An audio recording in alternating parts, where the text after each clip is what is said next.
సంయుక్త కిసాన్ మోర్చా జాతీయ కమిటీ పిలుపులో భాగంగా ఏఐకేఎంఎస్ ఏఐకేఎస్ ఆధ్వర్యంలో నిరసన తెలిపారు. నిర్మల్ జిల్లా హంపోలి పుష్పూర్లో రైతు కార్మిక ప్రజా వ్యతిరేక విధానాలు కేంద్ర ప్రభుత్వం తీసుకొచ్చిన విద్యుత్ ప్రైవేటీకరణ బిల్లు, విత్తన చట్టం ముసాయిదా బిల్లు, నూతన ఉపాధి హామీ రామ్జీ పథకం, రైతు వ్యతిరేక నల్ల చట్టాల పత్రులను సంక్రాంతి భోగి మంటల్లో దగ్ధం చేశారు. ఇక కేంద్ర ప్రభుత్వం పేద ప్రజలకు పని కల్పిస్తున్న నరేగా రద్దు చేసి రామ్జీ చట్టాన్ని తేవడం ప్రజల ఉపాధి హక్కుని దెబ్బతీస్తుందని ఏఐకేఎంఎస్ జిల్లా ప్రధాన కార్యదర్శి రాజు తెలిపారు.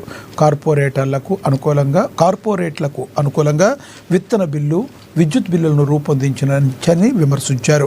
వ్యవసాయ రంగాన్ని పెట్టుబడిదారులకు విస్తృతంగా లాభాలను ఆర్జించి పెట్టే విధంగా చేపట్టే చర్యలు తిప్పి కొడదామని తెలిపారు. అమలు చేయాలి పాత ఉపాధి చట్టాన్ని.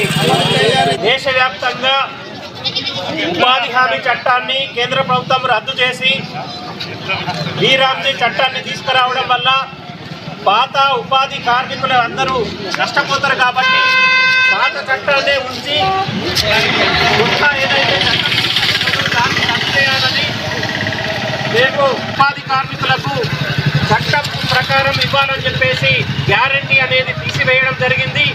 అలాగే నిధులకు సంబంధించి కూడా రాష్ట్ర ప్రభుత్వానికి కూడా 40% నిధులు ఇవ్వాలని చెప్పేసి ఆ చట్టంలో మార్పులు చేయడం జరిగింది. ఇప్పటికీ అనేక రాష్ట్ర ప్రభుత్వాలు కేంద్రం ఇచ్చే నిధులపైనే ఆధారపడి బతుకుతున్న పరిస్థితులలో రాష్ట్ర ప్రభుత్వాలు ఈ చట్టానికి ఎటువంటి చట్టం ఉన్నదో దాని ప్రకారమే ఇస్తూ 200 రోజులు పని కల్పించాలని చెప్పి రైతు సంఘాల తరఫున ఈరోజు దేశవ్యాప్తంగా మేము డిమాండ్ చేస్తూ ఉన్నాం. ఇప్పటికే మాట్లాడుతున్న పరిస్థితి ఉంది. కాబట్టి ఈ కొత్త చట్టం అనేది ఉపాధిని రద్దు చేస్తుంది. కాబట్టి పాత చట్టాన్ని అమలు చేసుకుంటా అందరికీ సరైన సమయంలో ఉపాధి కల్పించాలని చెప్పేసి మేము రైతు కూలీ సంఘం తరఫున మేము డిమాండ్ చేస్తాం.